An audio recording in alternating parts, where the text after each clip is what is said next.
নমস্কার বন্ধুরা, আজকে তোমাদের যে গল্পটি আমি শোনাতে এসেছি নাম ডাক্তারের সাহস। লেখক প্রবোধ কুমার সান্যাল। গল্প পাঠে আমি সাধন ঘোষ। গল্পটি যদি তোমাদের ভালো লাগে অবশ্যই লাইক, কমেন্ট অ্যান্ড শেয়ার করবে। এরকম আরও গল্প শুনতে আমার চ্যানেলটিকে অবশ্যই সাবস্ক্রাইব করবে। চলো শুরু করি আজকের গল্প, ডাক্তারের সাহস। বরাহনগর জায়গাটার নাম সকলেই জানে। কলকাতার উত্তরে মাইল 2 গেলেই বরাহনগর। আজকাল শ্যামবাজার থেকে মোটর বাসে যাওয়া যায়, আগে যেতে হতো হেঁটে কিংবা শেয়ারের গাড়িতে। শেয়ারের গাড়ি ছাড়তো কোম্পানির বাগানের মোড় থেকে, এক একজনের 4 আনা ভাড়া। কলকাতায় যাতায়াত করতে গেলে এছাড়া আর কোনো উপায় ছিল না। বরাহনগরের বড় রাস্তার দুধারে তখন কল কারখানা, দোকান বাজার, ফলের আড়ত আর ভুসিমালের আড়ত, এইসবের ভিড় ছিল বেশি। এদের ধারে ধারে শ্রমিকদের বস্তিগুলো দেখা যেত। দিনের বেলায় পথে শোরগোল, হইচই, গরুর গাড়ির দল, জনমজুরের হল্লা, মালগাড়ির আমদানি রপ্তানি, এমনকি মারামারি পর্যন্ত লেগে থাকত। কিন্তু সন্ধে হলেই তাদের আর চিহ্ন পর্যন্ত নেই। পথ হয়ে যেত নির্জন মরুভূমি। রাতের বেলা সে পথে হেঁটে যাওয়াও নিরাপদ ছিল না। মাঝে মাঝে এক আধটা কুকুর কেবল ডাকতে ডাকতে চলে যেত। অনেক অসতর্ক পথিক নাকি অনেক দিন রাতে এই পথে গুন্ডাদের দ্বারা লাঞ্ছিত হয়েছে। ভদ্রলোক কয়েকজন যে পাড়ায় থাকতেন সে পাড়াটা গঙ্গার কাছাকাছি। তারা স্টিমারে কলকাতায় আনাগোনা করতেন। সকালের দিকে বেরোতেন, আবার ফিরে আসতেন দিনের আলো থাকতে থাকতে। তার একটা কারণ ছিল। যে পথটা দিয়ে তারা পাড়ার ভিতরে ঢুকতেন সেই পথের দক্ষিণ দিকে একটা প্রকাণ্ড পুরনো বাড়ি অনেক দিন থেকে পড়েছিল, এবং সেই বাড়ির ধার দিয়ে সন্ধ্যার পর হেঁটে যাওয়ার তারা উচিত মনে করতেন না। বাড়িটা এখানকার পূর্বকালের জমিদার বংশের। এখন সে জমিদারও নেই, তাদের আগেকার ঐশ্বর্যও নেই। কেউ মরে গেছে, কেউ গেছে ছেড়ে। কিন্তু এই অট্টালিকা এখনও তার ভগ্ন দেহ নিয়ে অতীতকালের স্থবির প্রহরীর মতো দাঁড়িয়ে রয়েছে। বাড়িটা জনহীন, নানা আগাছায় পরিপূর্ণ বাদুড় আর চামচিকের বাসা, শেয়ালের আর সাপের অবাধ লীলাভূমি।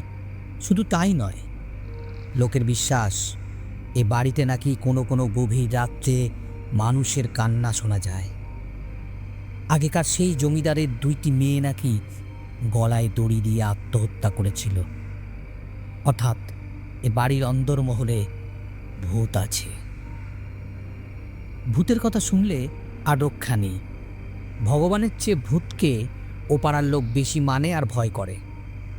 সুতরাং অন্ধকার হলে ও পথ দিয়ে আর কেউ হাঁটে না। কিন্তু চাটুর্যেদের জামাই এসব আজগুবি কথা হেসেই উড়িয়ে দিলেন। তিনি নতুন ডাক্তারি পাশ করেছেন। কুস্তি করা দেহ, বিশাল তার বুকের ছাতি। শিলং পাহাড় থেকে সেদিন একটা প্রকাণ্ড বাঘ শিকার করে এনেছে। তার ভয়ানক সাহস। ভূতটুত তিনি গ্রাহ্য করেন না। বড়দিন উপলক্ষে তিনি শ্বশুরবাড়ি বেড়াতে এসেছেন। এ পাড়ায় সকলের সঙ্গেই তার পরিচয় হয়েছে। সবাই তাকে ডাক্তার বলেই ডাকে। ছেলে ছোকরাদের দলে তার নাম ডাক খুব। একদিন ভূতের বাড়ির আলোচনায় তিনি উৎসাহ ভরে বললেন, যদি একটা রাত আমি ও বাড়িতে কাটিয়ে আসতে পারি তাহলে তোমরা আমাকে কি খাওয়াবে? ছেলেরা অবাক হয়ে বললে, একটা রাত? আপনি বলেন কি ডাক্তারবাবু? 2 ঘন্টার বেশি যদি আপনি থাকতে পারেন। ডাক্তার প্রথমটা হেসেই অস্থির, তারপর বললেন, কত বাজি ধরবে বলো? ছেলেরা বললে, বাজি? আপনি যা চাইবেন ফিরে এলে পাবেন। ডাক্তার বলল, আচ্ছা সেই ভালো। কথাটা ছড়িয়ে পড়তে দেরি হলো না। পাড়ার বিজ্ঞ লোকেরা এসে বাধা দিয়ে বললেন, অল্প বয়সে আমরাও জল চিবিয়ে খেয়েছি, কিন্তু ভূতকে মেনেছি চিরকাল। তুমি ও বাড়িতে যেও না বাবা, একটা ভালো মন্দ ঘটলে তখন।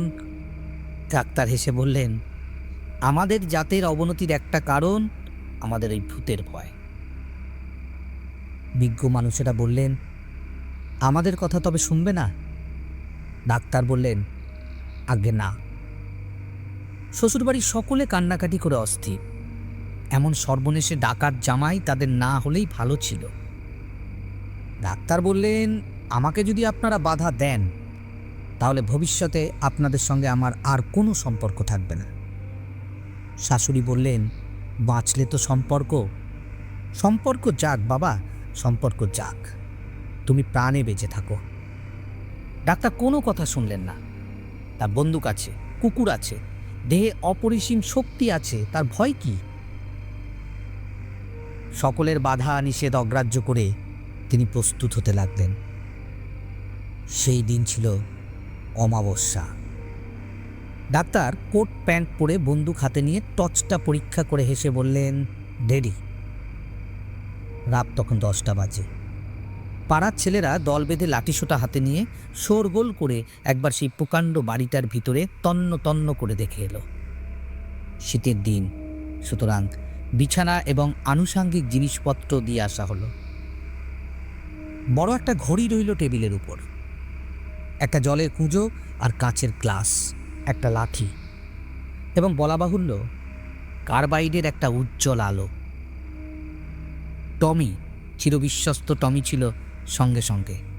কুকুরটা প্রকাণ্ড, বাঘ শিকার করতে সাহায্য করে। 10টার পরে একসঙ্গে সবাই বিদায় নিলে। তারা তখন এই বাড়ির ভয়ানক অন্ধকার গহ্বর থেকে পালাতে পারলেই বাঁচে। কেউ আর কোনো দিকে তাকাতে সাহস করছে না, পাছে কিছু বিভীষিকা তাদের চোখে পড়ে যায়। ডাক্তার যে একা এই জনহীন অন্ধকার প্রাসাদের মধ্যে নির্বাসিত হয়ে রইলেন এবং তার ভাগ্যে যে কিছু একটা ঘটবেই, এই কথা ভাবতে ভাবতে সবাই যে যার বাড়ি গিয়ে পৌঁছল। ঘরের দরজা জানলা ডাক্তার একে একে সব বন্ধ করে দিলেন। কোথাও আর এতটুকু ফাঁক নেই। বাইরে বাতাস জোরে বইলেও আর কোথাও শব্দ হবে না। চারদিক নিঃশব্দ, নিস্তব্ধ। এ বিশাল অট্টালিকার বাইরে যে রাস্তাঘাট আছে, লোকালয় ও মানুষ আছে, কর্ম ও কোলাহলময় জগৎ আছে, তা কিছুই বোঝার উপায় নেই। এখানে শত শত মানুষের মৃত্যু ঘটলে কেউ কোনোদিন জানতেও পারবে না। অমাবস্যার অন্ধকার যেন এই পেটপুরীকে উদারোৎসাত করেছে। ঘড়িটায় টিক টিক শব্দ হচ্ছে। 11টা বাজল। নিজের নিঃশ্বাসটা যে ইতিমধ্যে কখন ভারী হয়ে উঠেছে ডাক্তার বুঝতে পারেনি। 5 জনে আগে থাকতে ভয় দেখিয়ে দিয়েছে, তাই এই দুর্বলতা। মনে হলো ঘড়িটায় যেন আরও একটু আস্তে শব্দ হলে ভালো হয়।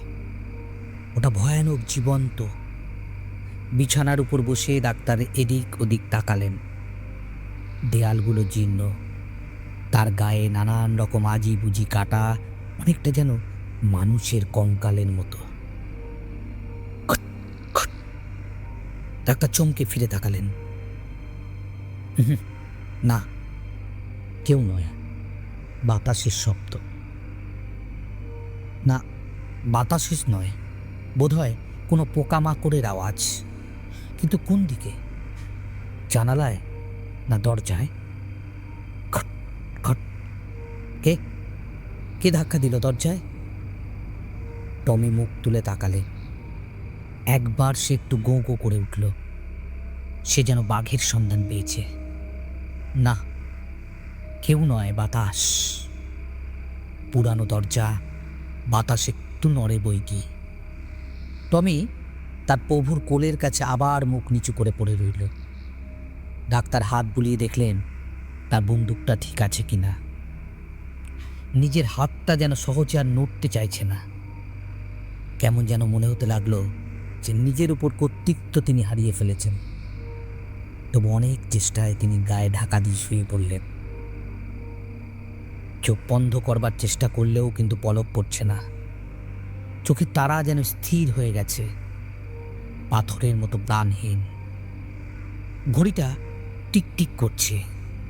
ওটা যেন জীবন্ত মানুষের মাথা, যেন ওর চোখ কান নাক আছে।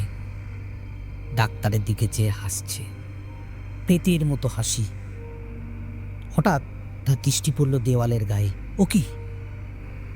দেওয়ালের সেই আজিবুজি সেই মানুষের কঙ্কালটা নড়ছে কেন? ডাক্তারের বুকের ভিতরকার রক্ত যেন জমাট বেঁধে এলো। কঙ্কালের গায়ে মাংস লাগছে একটু একটু করে। হাত, পা, বুক, মাথা, মুখ, উজ্জ্বল আলোর সেই কঙ্কাল বিরাট দানবের চেহারা নিয়ে দেওয়ালে যেন উঠে দাঁড়ালো। এবার হাত বাড়িয়ে তার দিকে এগিয়ে আসছে। হাত বাড়িয়ে ডাক্তার বন্দুকটা ধরবার চেষ্টা করলেন, কিন্তু হাত উঠল না। কই, বন্দুকটা তো তার কাছে নেই। কে নিলে? ডাক্তারের গলাটা কে টিপে ধরেছে? স্বর নেই, চিৎকার নেই, নিঃশ্বাস নেই। তিনি নড়বার চেষ্টা করলেন, কিন্তু সম্ভব হলো না। খাটের সঙ্গে তাকে যেন বেঁধে রেখে দিয়েছে। ডাক্তার জ্ঞান হারাননি, খুব সাহসী লোক তিনি। যে দেখলেন, আশ্চর্য, জলের কুঁজোটা ঘরের মেঝের উপর পায়চারি করে বেড়াচ্ছে। কাচের গ্লাসটা দুটো ডানা মেলে প্রজাপতির মতো উঠছে। হ্যাঁ হ্যাঁ, এইবার ডাক্তার একটু ভয় পেয়েছেন। ভয়ে তার রোমকূপগুলো আর্তনাদ করে উঠল। খট খট খট, কিসের শব্দ? কই, টমি তো আর গো গো করে উঠল না। ডাক্তার প্রাণপণে টমির গায়ে একটা চিমটি কাটলেন। এত জোরে টমির গায়ে চিমটি কাটলো যে টমির গায়ের মাংস খানিকটা তার আঙুলে ছিঁড়ে উঠে এলো। কিন্তু কই, টমি তো জাগলো না। তবে তবে বেঁচে আছে তো? টমি বেঁচে নেই, তার নিঃশ্বাস পড়ছে না। তার সর্বশরীরে এক বিন্দু প্রাণ নেই, মরে সে কাঠের মতো পড়ে রয়েছে।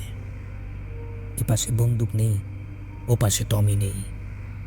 ঘড়িটায় আর টিকটিক শব্দ হচ্ছে না, সেটা থেমে গেছে। কি দিলে থামিয়ে? টেবিলটা এবার যেন নড়ে উঠল, পায়া চারটে ছড়িয়ে নাচতে লাগলো। টমি, টমি, টমি বেঁচে নেই। বাঁ হাতের কাছে তার মৃতদেহ অসাড়, অচেতন। জলের খুঁজোটা ঘুরছে, কাঁচের গ্লাসটা উঠছে, টেবিলটা নাচছে, আর আর সেই দানবটা হাসছে তার দিকে চেয়ে। হঠাৎ সশব্দে দরজা জানলাগুলো খুলে গেল। ডাক্তার শিউরে উঠলেন। কারা ঢুকছে ঘরে? বড় বড় মাথা, ঝাঁকড়া ঝাঁকড়া চুল, পুঞ্জ পুঞ্জ অবয়বের মতন। মানুষ নয়, দানব নয়, এরা যেন আরো বিচিত্র। গভীর রাত্রির অন্ধকারে এরা এসেছে কঙ্কালটার সঙ্গে ষড়যন্ত্র করতে। আলো কই, আলো? কার্বাইডের আলোটা যেন পাগলের মতো ঘরের চারিদিকে ছুটছে। কে তাকে তাড়া করেছে, কিন্তু পালাতে পারছে না। যন্ত্রণায় ছটফট করছে। যারা ঘরে ঢুকেছে তারা নিঃশ্বাস ফেলছে, দ্রুত নিঃশ্বাস, ঝড়ের মতো তার শব্দ। ডাক্তারের সর্বাঙ্গ হিম হয়ে এলো। তিনি কেঁদে উঠবার চেষ্টা করলেও পারলেন না। গলা তার বন্ধ, হাত পা বন্দি, চোখ দুটো যেন অচেতন। দেখতে দেখতে সেই দানবের হাতখানা তার মাথার দিকে এগিয়ে এলো। আস্তে আস্তে মাথাটা ছুঁয়ে সুড়সুড়ি দিতে লাগলো। মাথার সব চুলগুলো যেন দাঁড়িয়ে উঠেছে। আহ আহ, খাটটাকে নাড়াচ্ছে। ডাক্তার আবার চিৎকার করবার চেষ্টা করলেন, কিন্তু সেই হিংস্র পেটের দল তার বুকের উপর যেন চেপে বসেছে, তাকে নিয়ে শূন্যে উঠতে লাগলো। ডাক্তারের মাথাটা ঘুরছে। টমি, টমি, টমি মরে গেছে। কিন্তু হঠাৎ দেখা গেল টমির মুখটাও দানবের মতো বদলে গেছে। টমি নখর বিস্তার করে তার দিকে মুখ বাড্ডান করে তাকিয়ে আছে, আবার এগিয়েও আসছে। বিশ্বাসঘাতক, তোমার এই কাজ? টমি দানব হেসে উঠল, ধারালো দাঁত দিয়ে ডাক্তারের পাঁজর কামড়ে ধরল। খাটখানা শূন্যে উঠছে, মহাশূন্যের ঘন অন্ধকার দেশে। আরো আরো উঁচুতে দানবের দেশে তাকে নিয়ে যাবে। ভূত প্রেতের রহস্য রাজ্যে, উদ্ধর দেশে খাটখানা উড়ে যাচ্ছে, দূরে দূরে, আরো দূরে। ওই যা, তাদের হাত থেকে খাট খসে গেল। ডাক্তার বেগে নিচের দিকে পড়তে যাচ্ছে। হয়তো কোনো মহাসমুদ্রের জলে তিনি আছাড় খেয়ে পড়ে তলিয়ে যাবেন। গেল গেল। ডাক্তারবাবু, ও ডাক্তারবাবু। দরজা ধাক্কা পড়তেই ডাক্তারের ঘুম ভাঙল। মুখটা ধরপড় করছে। চোখ চেয়ে দেখলেন সকালের আলো জানলা দরজার ফাঁক দিয়ে ঘরের ভিতরে এসে পড়েছে। সর্বশরীর তার তখন কাঁপছে। ডাক্তার চেয়ে দেখলেন সব ঠিক আছে। সেই আলো, ঘড়ি, টেবিল, কুঁজো, গ্লাস, তার বন্দুক আর টমি, হ্যাঁ সবই তো ঠিক আছে। গলার আওয়াজ দিয়ে তিনি বললেন, যাই হে, দাঁড়াও। বন্ধুরা, আজ আমার গল্পের এখানেই সমাপ্তি। গল্পটি যদি ভালো লেগে থাকে অবশ্যই লাইক, কমেন্ট অ্যান্ড শেয়ার করবে। এরকম আরও গল্প শুনতে অবশ্যই আমার চ্যানেলটিকে সাবস্ক্রাইব করবে। ভালো থেকো বন্ধুরা।